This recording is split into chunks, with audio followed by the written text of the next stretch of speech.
మానస సరోవరం భాగంలో ఈరోజు కోరం నుంచి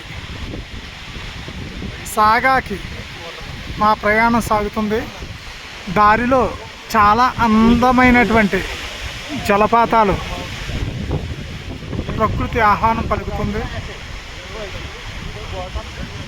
ఈ ప్లేస్లన్నీ కూడా చాలా బాగున్నాయి. జలపాతాలు, మంచుకొండ పర్వతాలు,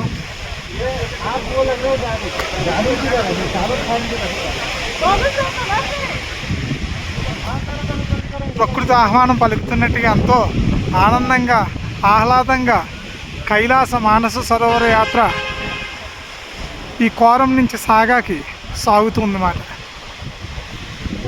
హర హర మహాదేవ, శంభో శంకర.